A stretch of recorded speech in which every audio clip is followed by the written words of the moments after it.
Hey, everybody. Yep, it is Wednesday. Grab your goat, grab a drink, grab some popcorn, because it is time for the Witches Movie Coven. Yes, indeed. The Witches Movie Coven, where witches, 5 of us, talk about witches in movies. And tonight we are going to talk about the 2020 film, The Coven. No, The Craft. I'm multitasking. The Craft Legacy, the second one in the series. But let's check in. My name is Patti Negri. I am one of your hosts. You might know me from Ghost Adventures. You might know me from now the Ghost Finders. You might know me from my beautiful The Witching Hour podcast. But let me introduce you to my beautiful co-host. Let's start with Heather. Heather Greene, a writer, a journalist, and the author of the ultimate book on witches in movies. Yep, that's me. That's quoting Courtney. That's me. That I am Heather Greene, and I am a editor at Llewellyn. I am a freelance journalist as well, covering occult, and of course, I did write the book Lights, Camera, Witchcraft, which covers the history of witches and witchcraft in Hollywood movies since the dawn of its time. And it's fabulous, and it's very, very big, and it looks good on the coffee table. Next, I'm going to go in a circular sync, just like they do in the movie. Richard-Lael Lillard. Yes, hello. I am, of course, Richard-Lael. Richard-Lael is one name, not two. If I were just Richard, I'd be... Never mind. I am known as the Gentleman Psychic, and I'm here in New Orleans. So, yeah, that's that. Okay, I'm sorry. I'm playing here. I'm going to set my phone down because it's not working. Okay, Courtney Buckley. Hi. That's me. Hi, I'm Courtney Buckley. I am Ghost Bait on Scared and Alone. I am all things Salem. I rushed in tonight just from Salem. October is coming. It's crazy. But yeah, that's... And boy, is your broom tired. Exhausted. Boom. Yeah, I need a new one. Wow. Is it busy already? We're not even... Yeah, so every year October has been starting earlier and earlier, and I'm pretty sure it started maybe beginning of August this year. It's been pretty crazy. Wow. All right. And next, Richard-Lael Lillard. I'm going to toss it over to Jason Mankey. Oh, Jason Mankey. Because we're going to go back to the other thing. Jason Mankey. I'm Jason. I am a prolific witchcraft writer, written 9 books. This is one of those 9 books, The Horned God of the Witches, with art by Laura Tempest Sakroff. So I practice witchcraft, and it's almost the autumn equinox, so it means Friday I'll be doing a big ritual with my coven, which is very exciting. It is. Yeah. For other coven, we're so jealous. And it's true. It's true. I'm very loved. I'm very blessed to be in many covens. And I'm also really jealous of Courtney because I wish October started in August here. Well, it's always October in my heart in the fun way, but not in the I can't people for any longer way. So. Okay. Well, I apologize for my opening. I was trying to do 2 things at once and my little brain won't. But Heather, since you did write the book on all this, do we have anything in our book about the Craft Legacy?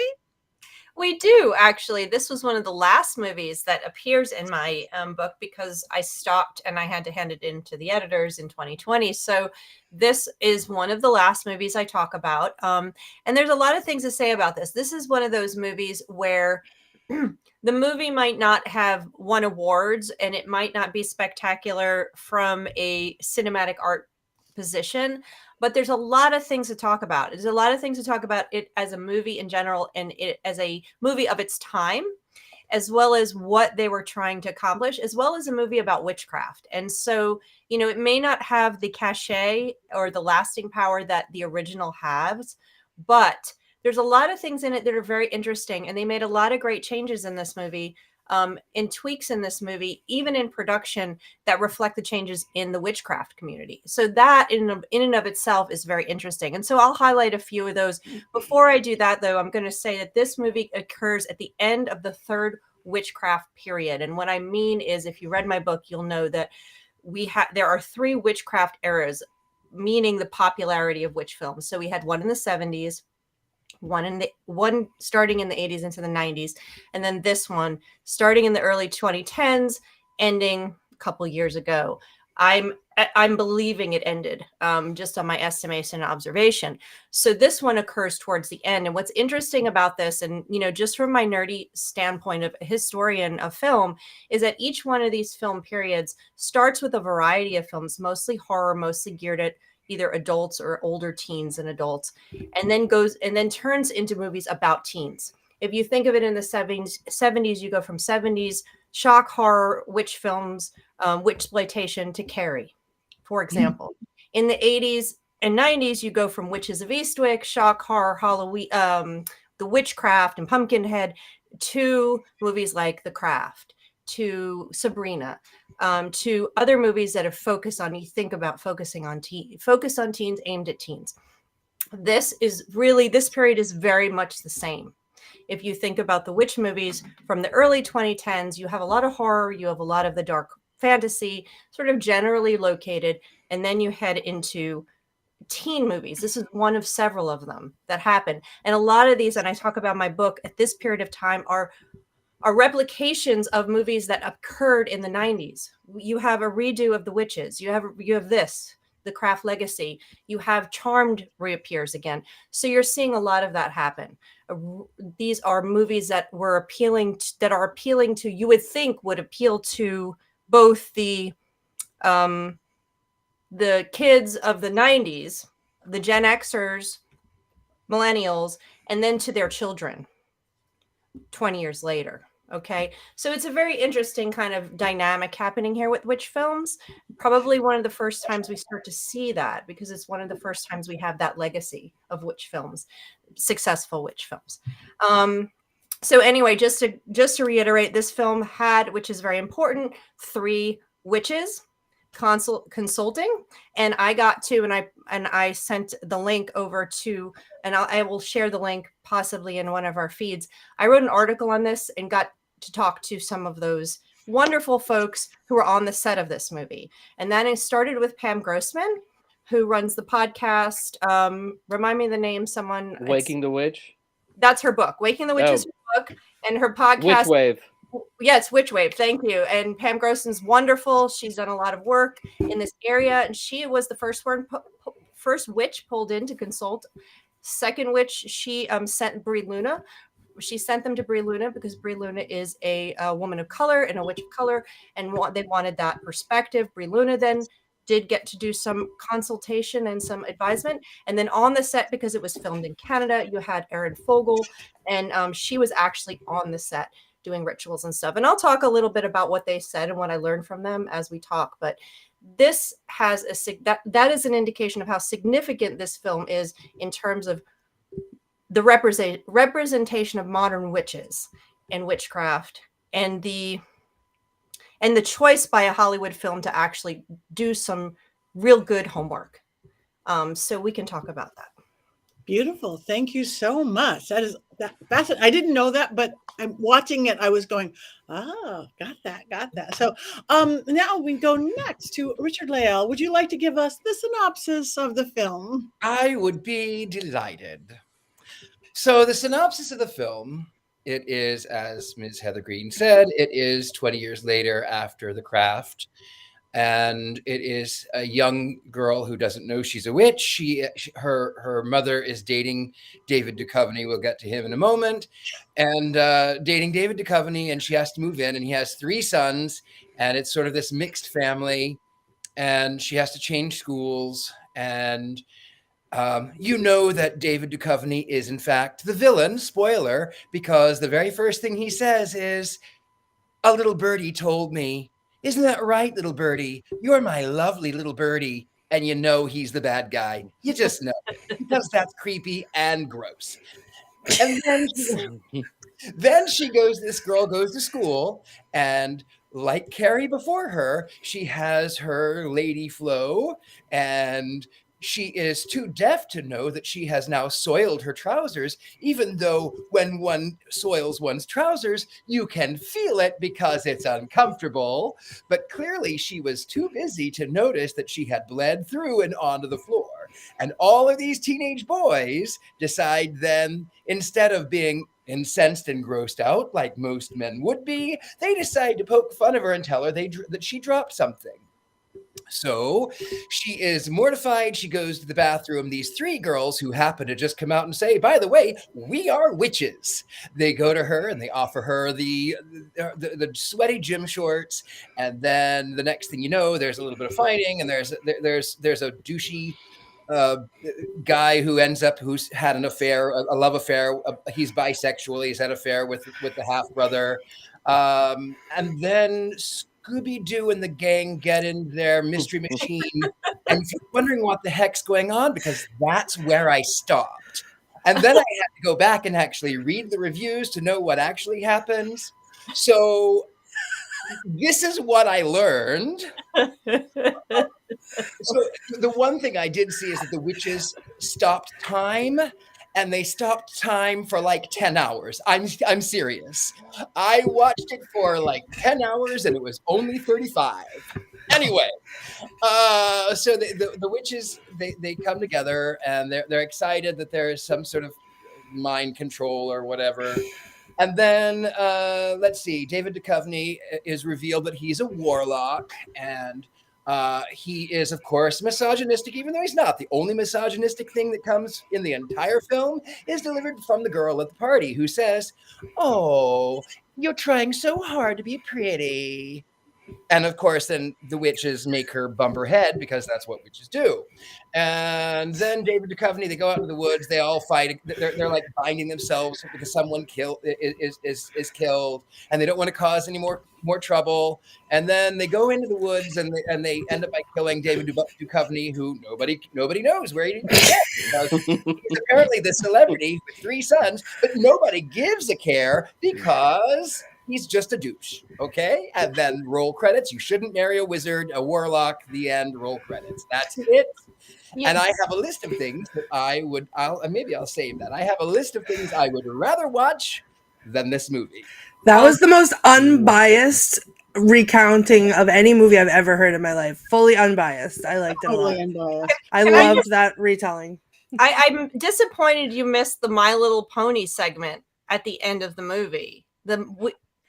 You probably don't know the friendship, the magic is friendship thing. Friendship is magic. Friendship is magic, and magic is friendship thing at the end, with them all coming together and bringing together and saving the whole. I'm sorry. I watched many My Little Pony, and I could not. That was definitely a My Little Pony moment at the end. Sorry. I will tell you exactly the 10 things I would rather watch. Please do. Than Kraft mac and cheese. That's what I'm calling it. Okay, this is my list of things I would normally save my critique, but I can't. Things I would rather watch than tonight's film. Number 10, The Muppets Wizard of Oz. Oh, that's rough. Number 9, The Witch from the Sea. Number 8, paint drying. Number 7, boy band witches. Oh No. Hold on. Yeah, hold on. Number 6, peeling linoleum. Number 5, Barney and Friends. Number 4, Fox and Friends. Number 3, Wicker Man with Nicolas Cage. That movie does not exist. Number 2, The Sword and the Stone. Number 1, Gene Wilder in Willy Wonka and the Chocolate. Okay. Now okay. Wait a minute. Hold on. I feel like I'm going to bow out of the show now. I don't know if I can be seen. I'm backing away. Hold on. I gotta get my spray out. Yeah. I wasn't here last week, so I missed the whole Charlie and the Chocolate Factory debate. Can someone fill me in on that? Yes, I'll tell you. I hate Gene Wilder's version of Willy Wonka and the Chocolate Factory. I hated every second of it. And I liked better the Johnny Depp version, even though I couldn't stand his George W. Bush voice. Which was done on purpose. Which was So, done on Which purpose. we've since learned. I agree. Is that controversial? What? And I'm taking What? Jason. We Yeah, got to I- together, Jason. I'm gonna done. stay on this I'm one. done. I'm just done. This, Ah, you know, we did a year. We got through a year of the show, and now our differences, I think, are just too stark. I don't know. all right, Jason. While we are there, why don't you talk about the? Yeah, well, you have laid across the mark. Okay. No, I Jason. like this movie. I like this movie. It is not a perfect movie, and I have many critiques of this movie, but I also have many critiques of the original. What I like about this movie is that it shows witchcraft for what it is. It's empowering, and it empowers these young women to stand up to bullies and to be the best versions of themselves. Also, there's lessons learned from the original craft where you want the four girls to get along and to be best friends, and in this movie they are. And yes, friendship is magic, and it sounds like My Little Pony, but I love that about it. This movie in some ways reminds me of Hocus Pocus 2, which also sort of retcons the witches from the original Hocus Pocus, makes them sympathetic because the crowd likes them, and that's what we get in this movie. We are meeting expectations by having all of these girls be friends and get along, and that their antagonist is not one of their own. The antagonist is somebody who is truly terrible and evil in David Duchovny, and there are things that are wrong with this movie, and boy, my sort of summary of it at the end really hits on a lot of those things. But as a representation of where a lot of witchcraft is in the year 2020, I think it's very, very good for that. Thank you. I will go next. I agree with that. I really liked it. Some of the stuff that I liked is it took me back to high school because I started at that age too with my craft work. And that in the beginning, when everything is great and those girls that I could do anything, I could be anything, and look at what we could do, that whole empowering thing. It literally took me there, right there. Like, yes, I want to be these cute four little high school girls. And I really, really enjoyed that. So that made it that much harder when things went bad. I got invested in these girls, and then when they broke up, it hurt. It's like, no, don't leave her go. She wasn't that bad. She didn't do it. It was the boy. I in these kind of horror films, I don't usually get that involved in it, and I did. The only part that was really hard for me is that David Duchovny being a bad guy. I love David Duchovny. Since X-Files, since California, I got a thing. I got David Duchovny, and him being so evil and hard and whole was really, really hard for me. But I love the girls. I love the craft. I was like, oh, that's good. That's good. I mean, of course, it turns into like, I haven't been able to stop a bird personally or stop time on my own, but we're working towards that. I just need me some nice high school girls to work with. But I do know because I do a lot of seances. And I work with a lot of teenage girls. I work with with Awesomeness Television, and my YouTubers are literally that age. I don't know how old the girls really were, but the age they were supposed to be. And you do have high life force. I mean, that's when the poltergeisty stuff, that's when the really magic-y stuff. So I felt it all. Again, not to the point of stopping time and stopping people, but I like the relationships that they created. I like the empowerment they created. It's just, they should have. David Duchovny can't be that evil. He can't. That's it. All right, so I'll hop in. Full disclosure, I watched the whole thing in a way, but I pulled a Richard-Lael, and while I was driving to Salem tonight, I was listening to it, and then when I got there, I stopped and watched the second half of it. So I did miss out on some of the visuals in the beginning, but I'm a big fan of Blumhouse. Or however you say it, Blumhouse, whatever it is. But Blumhouse. I'm a big fan of Blumhouse. I love pretty much everything that they put out. I didn't hate this movie. I feel like I should be wearing my Heather t-shirt that says I didn't mind it. I I had a lot of problems with the first one too. I know it's a classic, and I do love it because it's nostalgic, the first one. But just like Jason said, I feel like I didn't like the Mean Girls aspect of the first one, like where they were at each other. Like I didn't like that part. I wanted them all to be best friends, and in this movie they were, and that felt good and empowering. And then just like Patty, like David Duchovny to me was not a good villain. Like I love David Duchovny, he did not make a good villain. He was not scary enough to be the character to me, the character that he was. He gave me like creepy, weird, funny uncle vibes and not like scary in the woods warlock vibes. And so that kind of took me out of it a little bit. But I do like that they had a common enemy outside of their group. I thought that was great. And they still had turmoil between each other, but it felt like it was for a good reason. Like it wasn't for stupid petty stuff. It was because they were trying to be better. So they, there was that turmoil, and I like that part. So overall, like I didn't mind it, but I feel like David Duchovny was not the choice. I love David Duchovny. He was not the choice. Thank you. All right. Who wants to go next? I'll pop in here and talk a little bit in response to you guys and what I learned from the folks that actually were on the set, and also from reading a lot of other interviews with the director, Zoe Lister-Jones. So her a lot of what you guys are picking up on, it was her point. Her point was to take the problems that she had with the first film, one of which was the anti-feminist perspective of the girls infighting with each other.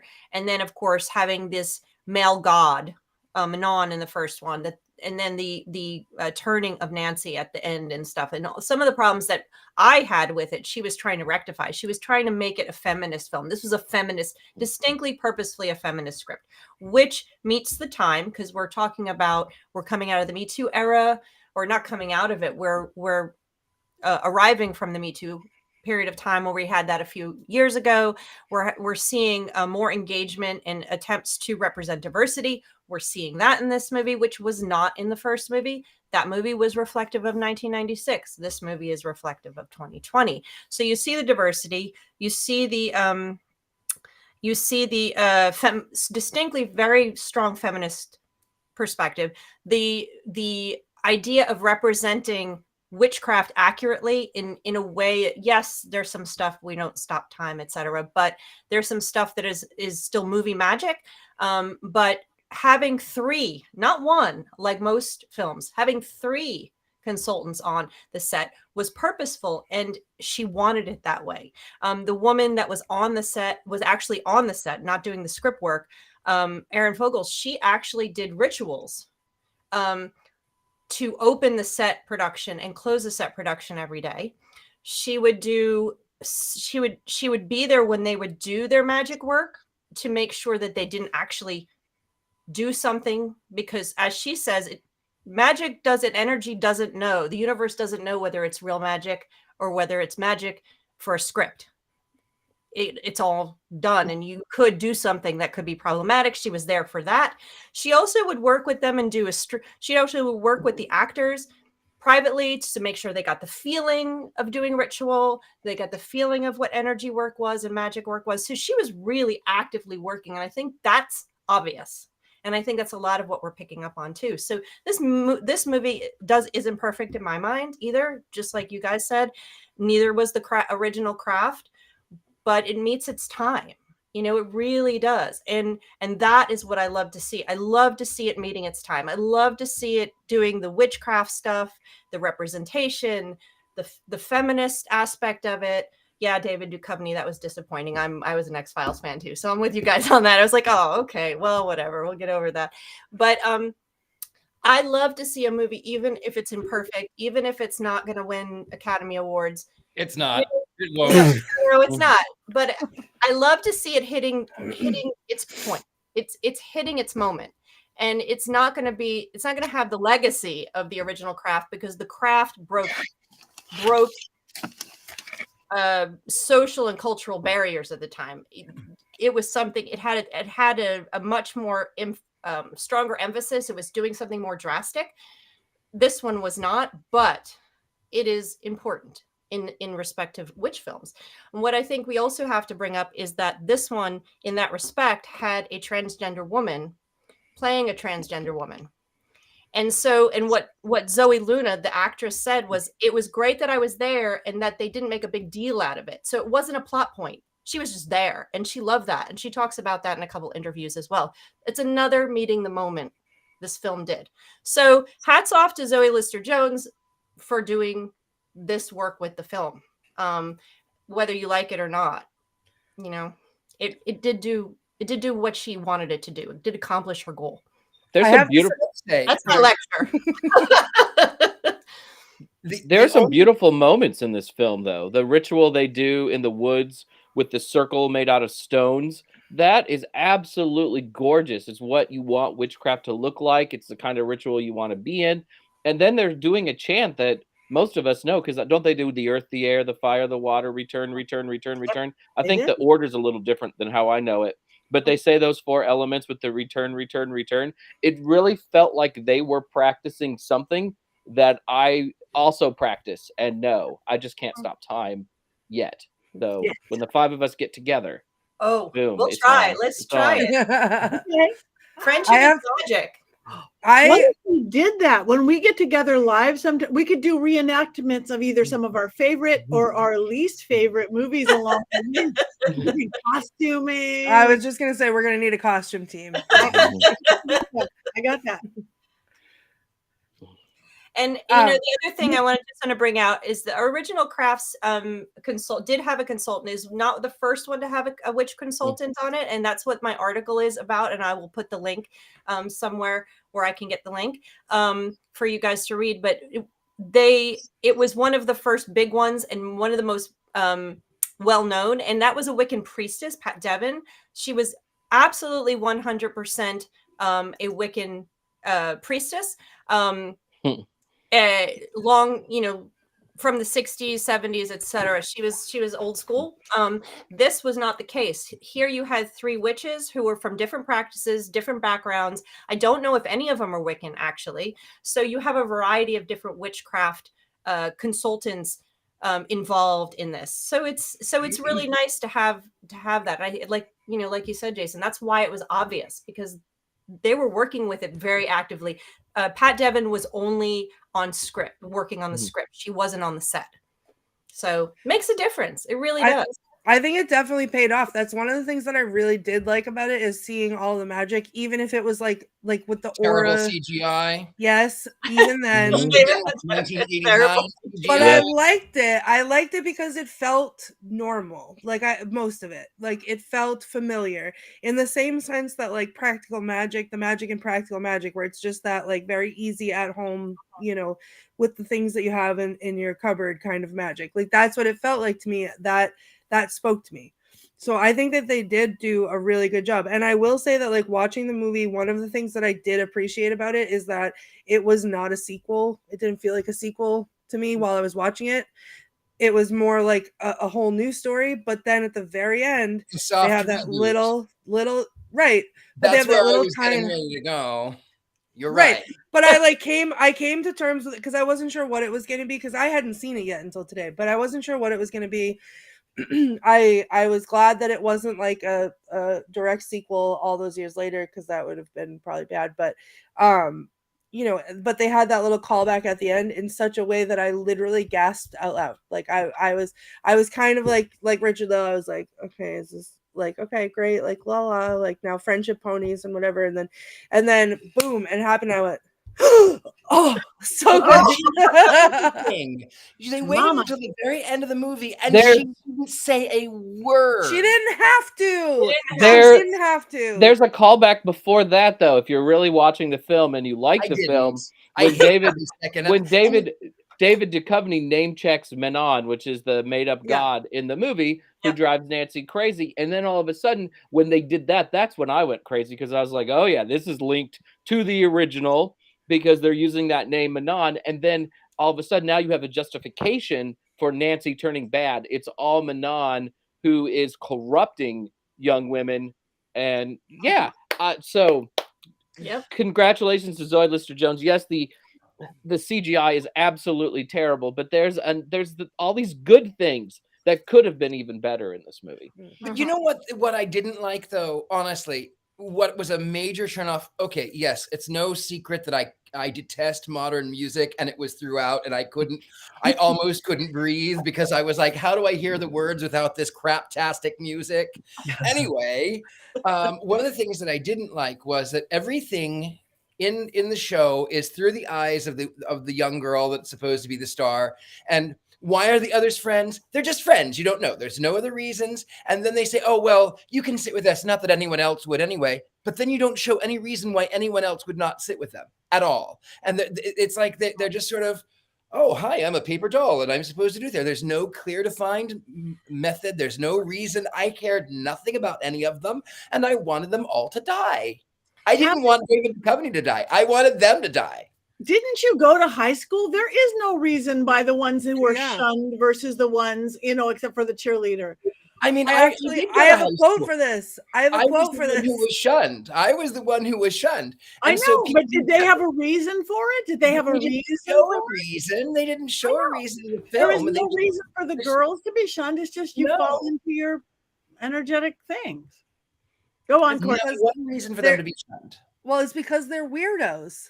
But then they just came out and said, oh, we're witches. And in the first one, I loved that they were all going to a Catholic school. So there was like this, they're all sort of these Christians. And then this group, they're practicing this pagan religion in a school surrounded by Catholics. This is just some normal school. And I hated high school, and I hated every second of this.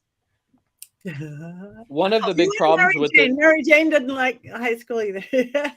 I didn't like it either. One of the problems with this movie is that 3 of the characters are not developed at all. They're so poorly developed that they don't even have last names.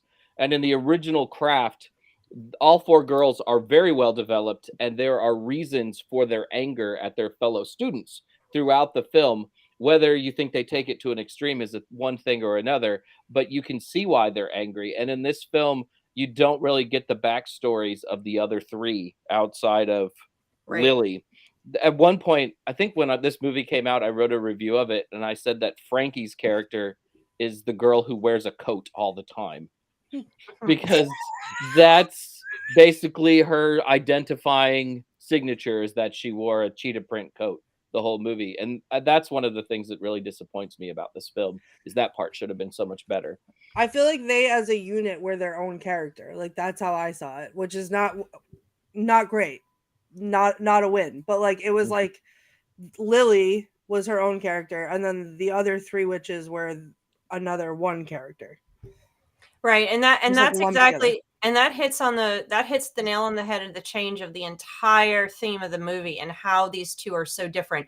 The others were negotiating. The original was negotiating personal relationship to power. Each witch was trying to figure out their own power. Witchcraft was the tool to get there.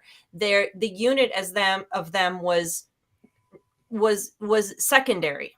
The unit of them working together was secondary or non-existent, really. It was only for the purposes, because you got those stories, those backstories. Not, in fact, some of those backstories were even dropped. They weren't even as developed as they filmed. Like, they dropped Rachel True's, more of Rachel. She was the least developed in the original film. They dropped some of hers, but that was what we, and some of the other characters, well, that was the point of the film, is each character's reason for finding witchcraft. Again, 1990s, we're discussing these girls trying to find their power after being oppressed or harmed in some way. That's what that film was about. This movie was about them as a unit. So they never really developed the characters. And I agree. That was one of the things. It's like, she shows up, Lily, she's struggling. We see her family life, and all of a sudden these 3 girls show up, and now within seconds of the film, they're this unit. And it's them being a unit. It's friendship is magic, which is the point of this film, to overcome the patriarchy. It's women overcoming the patriarchy. So it's different, other than the Lily story. And that was a little bit of a balance problem. But the only misogynistic thing in the entire 30 minutes that I watched, maybe 45, it came from It came from the one girl student, and it was at the party, and she says, "Oh, you're trying to be pretty and you fail." Like it's the only misogynistic thing could happen there. And then of course David Duchovny, he's supposed to be this misogynist, like hateful guy, and then they make the one brother gay, but really they should have made the other one the problem, and like that way then you could understand, well, my father is homophobic and he's a bigot and that's why he's here to help, and that's why it was just, the whole thing was just underdeveloped. And I tried so hard. I went back to watch it again.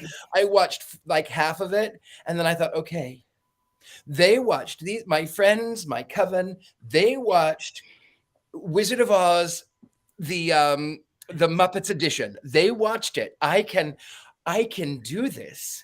I can do this. The next song comes on, and I went, nope, I cannot. I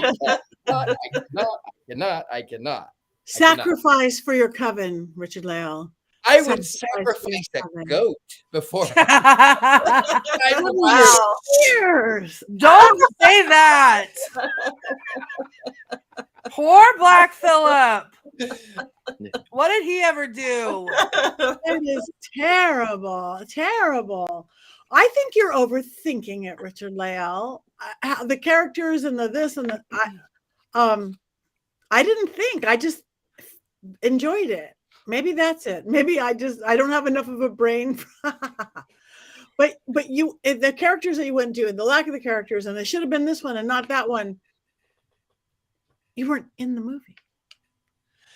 That was because it was so bad, I couldn't help but think of the things that were really bad. It's like being in the dentist without Novocaine, which, come to think of it, would have been more enjoyable than watching this movie. Richard-Lael, I have something to tell you. This may come as a shock, but when I pulled up to my shop in Salem, I had the movie was plugged into my sound speaker, or my car stereo speakers, and I was listening to it. And as I pulled up, I had my window down, and one of the songs was playing, and my coworker came out and was like, "Oh, what's that cool song you're listening to?" And I was like, "Oh no, I'm watching the Craft." So I don't know. I think I liked it. I like the songs. I would like to assure you, Richard-Lael, that this is David Duchovny was a misogynist. It wasn't. He was writing. That was his business, and it sounded first like it was a positive spiritual men's group, right, and then it turned into, yeah. Well, there's a scene where they show you his book title, and it's very clear that he's like an alt-right sort of Jordan Peterson sort of character, right? And he's instantly loathed. I mean, he was creepy at first too, but I mean, it's just all the signs are there. But it's very poorly developed the whole way through. But why were they snapping? What was all of that? It's like 1967 and some like poetry. It was like an AA meeting for like when you have closeted gay feelings and you're not allowed to. So congratulations for keeping it in. I have met groups. That's what I got from it. Honestly, that's what I got from it. I've met groups that don't applaud; they just snap because it's quieter and it doesn't like silent.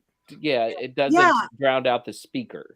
And to me, golf clap. To me, it just told me that he's a cult leader. Like, okay, they have their own little thing that everybody does. He's a cult leader. The kids do it. You look at those kids' faces while they were doing all this stuff. It should have just been anybody else except for David Duchovny. But to me, that the snappy thing wasn't, why are they doing that? Oh, because they're a cult and they do their own thing. Yeah.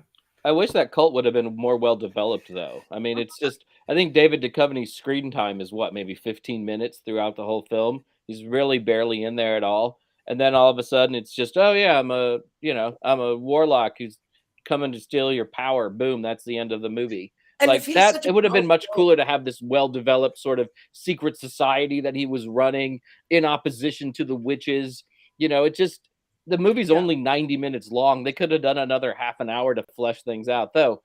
I would feel bad for Richard-Lael had this movie been an extra half an hour. He wouldn't have watched it anyway. He only got through 30 minutes. Well, that's a good point. I feel like the whole time, not that I was like visually looking at it with my eyes for the first half, but like I was paying attention to it, and I could not for the life of me figure out what his deal was. Like I literally thought when everyone was talking about like the son wasn't coming home from dinner or whatever because he had hooked up with the friend, and he was sitting there and he's like, what do you mean he's not coming home from dinner? Like, and, I was like, oh, God. And then they go right into like his, oh, how'd your groups go, or like whatever. And I was like, does he like, is it like a conversion camp? Like, is he like the leader of a conversion camp? Because like that's what I thought they were going towards. And then somehow I got from that to, okay, now he's apologizing. I don't really understand what's happening. And then boom, he's a demon with eyes that you can't tell. Like one goes black and the other one goes halfway black, but looks like it's supposed to go all the way black. And I don't know what's happening. So it was just like there was no clear, nothing was clear.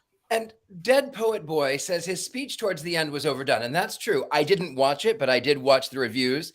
And that was one of the things that they mentioned was that in the end, like a James Bond villain, he decides that before he's done anything, before he's killed anybody, before he's harmed anyone, before he's taken any magic, he has to go through the entire plot as to, I'm going to kill you. And then we're going to destroy you. And then I'm going to take your magic and I'm going to rule the world. And I didn't watch it, so I don't know really what he said. I'm only surmising because I didn't watch it. That was pretty close. Yeah, you're about right. Yep. But I mean, they had so much plot to explain because they hadn't done a very good job of explaining it thus far. So they needed the exposition towards the end.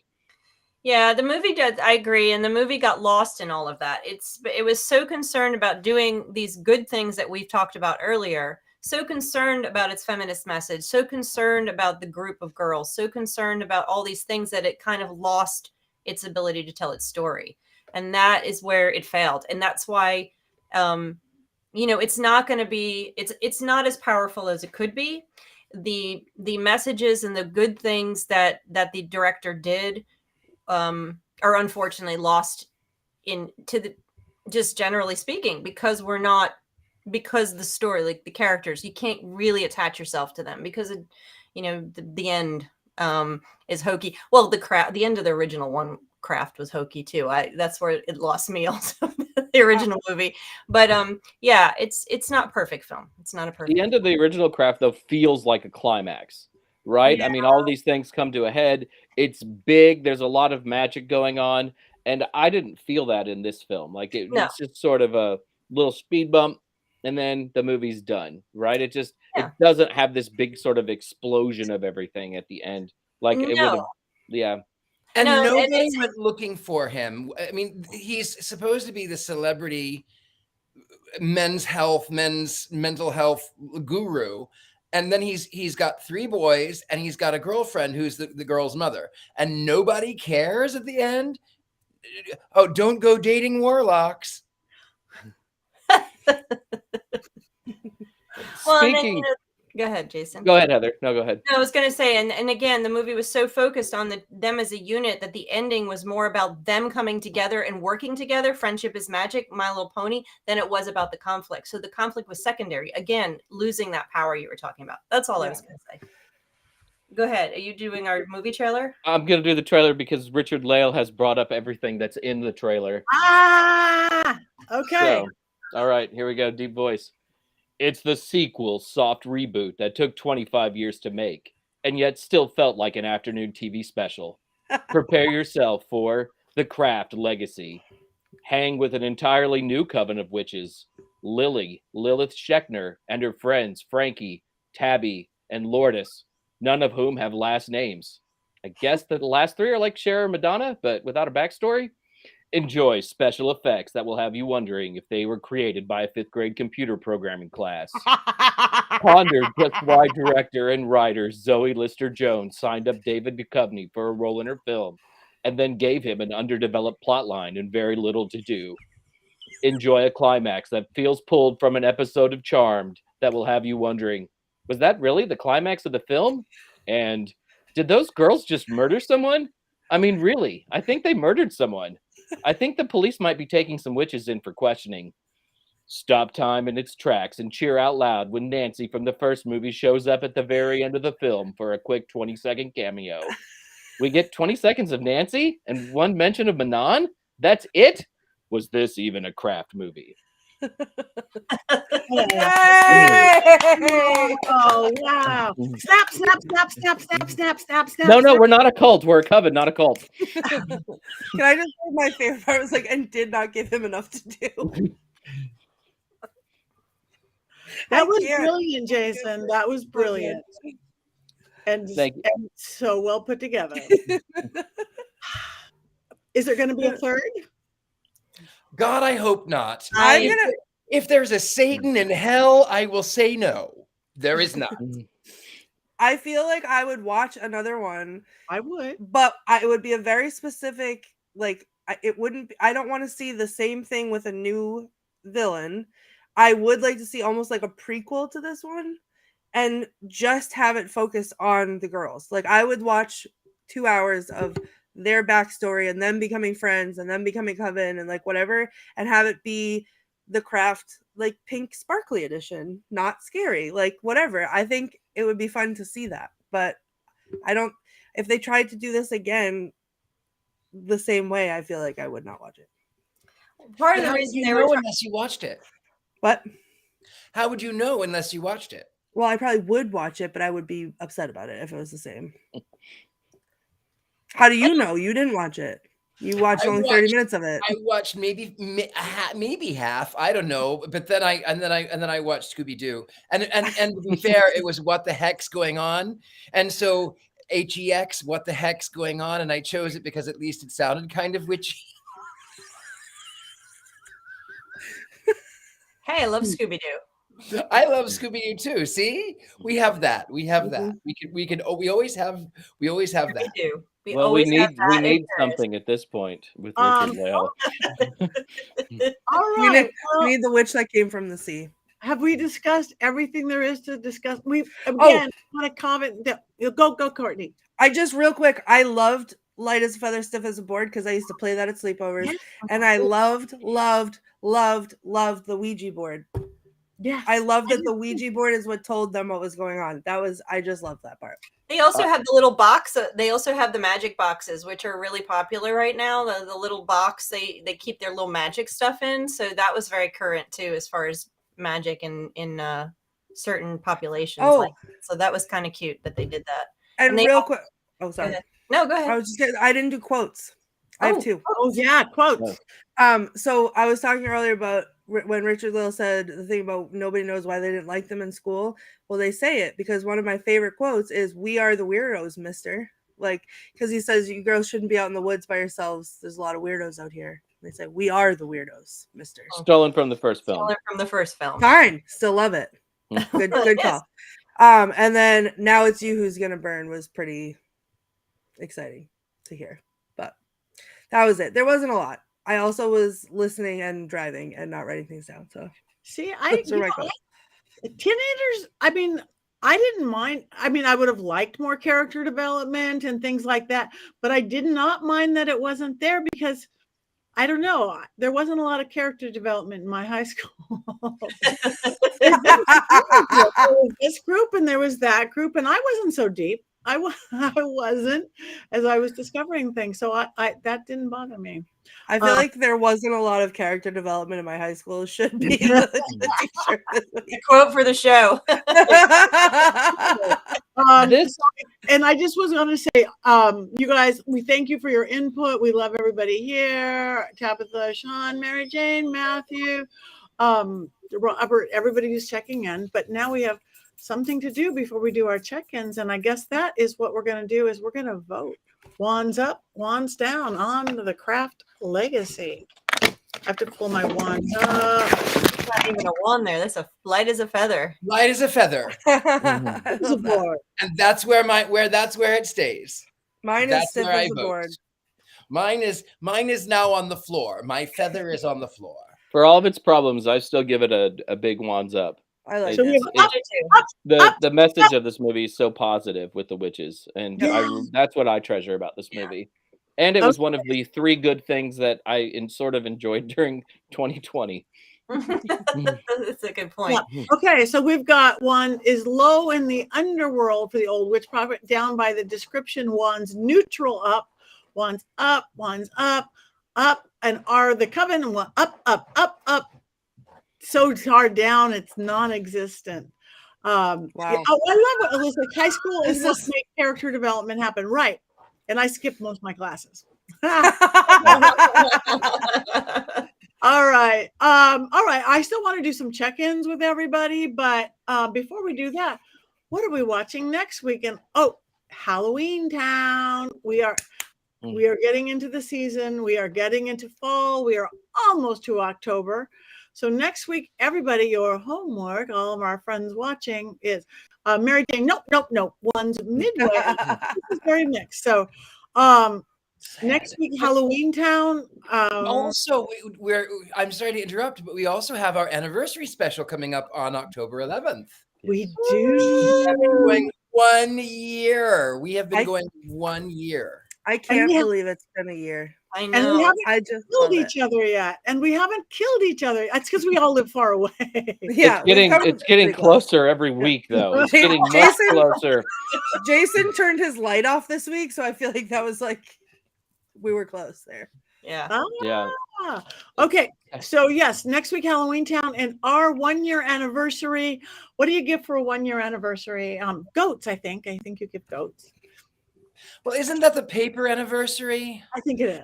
You can paper me. You can send me lots and lots of paper. I would be very happy with lots of paper with little dead people on them. You know, I would be very happy with that. There you go. And of course, before we get all check in, you guys, to dress for the Witches Movie Coven, you need our merch. Witches Movie Coven merch is at mysterycontrol.com. You could get 2 goat unisex cloaks and capes. You could be the only one on your block so far to have a Richard-Lael pillow and some dragon power. I love that you keep those together, Courtney. Do you have them in your living room when people come over or anything like that? No, so it's literally, this is where I either spend time on my couch or in here, and this is where I have it in here with all my things to show. So you can get t-shirts, hoodies, mugs, cups, underwear, pillows, cloaks, blankets, and more at mysterycontrol.com. And I know we do have I think it's still my name is for 25% off. We are practically giving it to you. Code Patti, Patti, and you can get 25% off all this beautiful merch. I mean, really, practically giving it to you. My whole wardrobe. Yes, and you can get our quotes. You can get also there's all sorts of, and you can of course get Scared and Alone, because hopefully we're going to be having a Scared and Alone come along soon. And for those of you who don't know what Scared and Alone is, it's just picture Courtney all by herself in a very dark, scary place, and the rest of us going, "Yeah, don't turn around." Or turn around, touch that thing. No, thank you. And me like, it's a dream of mine to lead Courtney into scary situations on the show. Well, that's what it is. Again, we'll have to have the Witches Movie Coven night at Scared and Alone. I love that. That would be great. Yes. Let's do it. All right. So I have a couple Scared minutes. Alone says yes. Yes. And hug the doll. Alicia says hug the doll. Stop telling me to hug the doll. This is Rosie. I'll hug her. She's got a whole collection now, as we see. Shh, I have 3. Collection. You have a collection. You have a doll collection. You have a doll collection. I have a Halloween decoration collection, and I have 3 real dolls. Yeah. And not a doll who is a doll. Yep. And a whole family of not a dolls who are Halloween decorations. Who are dolls. You're gonna have more than Heather and myself soon, Courtney. That's I know. Yeah. All right. So, let's check in and see what we have going on. I'm going to do this clockwise again, just like in the movie. Richard-Lael. Hello, I'm Richard-Lael. I'll be in Youngstown, Ohio, the 26th of October through the 29th of October, and then I'll be in New Orleans. And you can find me anywhere Gentleman Psychics are sold. So thegentlemanpsychic.com, not Twitter. Now that doesn't even exist anymore. I don't even have that anymore. But on YouTube, Instagram, Facebook, everywhere, Gentleman Psychics are sold. Thank you. Miss Courtney. That's me. I will be trapped in Salem for the next month and a half. But if you would like to come see me, I will be there on weekends selling tickets outside of Remember Salem for the Salem Night Tour. So I usually am there on Saturdays and Sundays, and you can come by and say hi, and tell me that you watch us on Witches Movie Coven, and I'll be so happy and excited and try not to cry because there's too many people around. And she'll give you a 50% discount on your ticket. I will not. I Oh. actually won't, but maybe I would. Maybe Jason would. So you can ask him.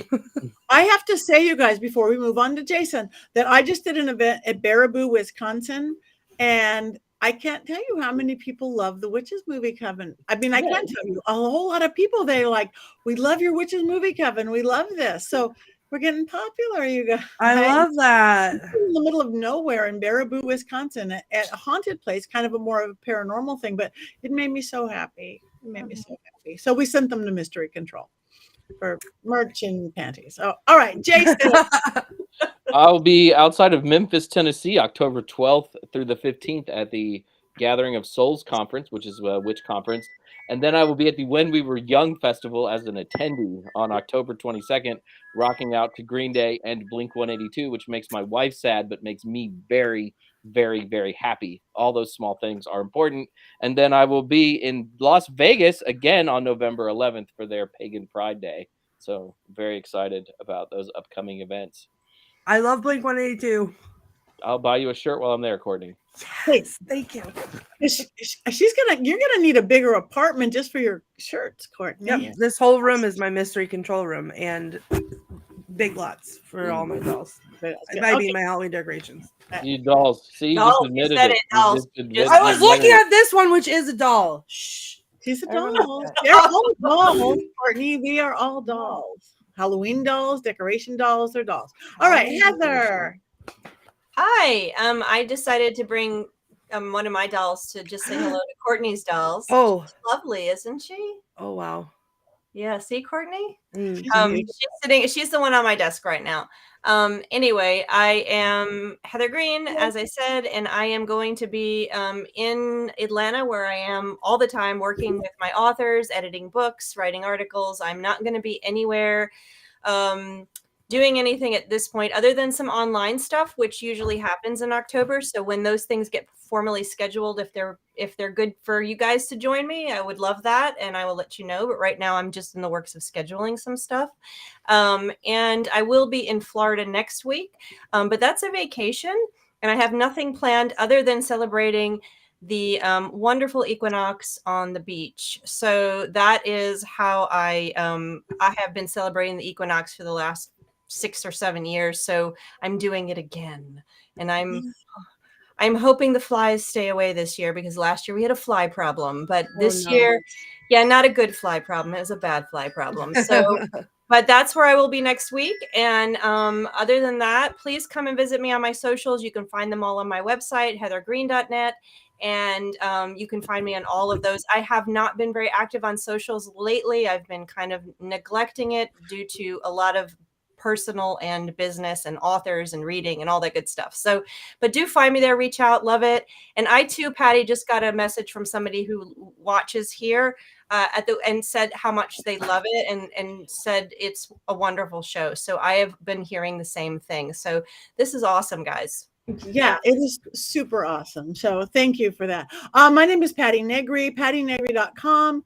This weekend, if you are anywhere near Albuquerque, New Mexico, I'm going to be at a beautiful place called the Resonant Essentials. It's kind of like a supportive of magical places. It's not a brick and mortar, but you can go in and use it. So I'm teaching different workshops and seances, resonant images. So come join me there. Next week, I'm going to be in Massachusetts at Mass Paracon. My friend Sam Beltrusis, all sorts of cool people are going. So come on down to Massachusetts. And then the weekend after that is Orange County Paracon, which is now virtual. So everybody can go to that. I just went and recorded my workshops and stuff, so you don't have to get on a plane or a car or a bus. ocparacon.com. The next weekend is my birthday. So if you're anywhere near LA, Friday, October 13th, I'm actually going to be at Babylon. There's going to be a special LA ball for the Vampires Ball celebrating my birthday. It's not just for me, but it happens to be on my birthday. Been doing seances It's for you. So fun. Yeah. Yay! The super haunted Hill House with Natalie and my Paraflix crew. We're doing an all-girl paranormal group. We're going Go Girls. Because there's not very many all-girl. I think there's 2 all-girl paranormal groups doing that. And then, of course, to New Orleans, where we'll be missing Richard-Lael, because you are the talk of the town, that all the vampires are going to New Orleans and you're leaving, Richard-Lael. It's the chat of the town.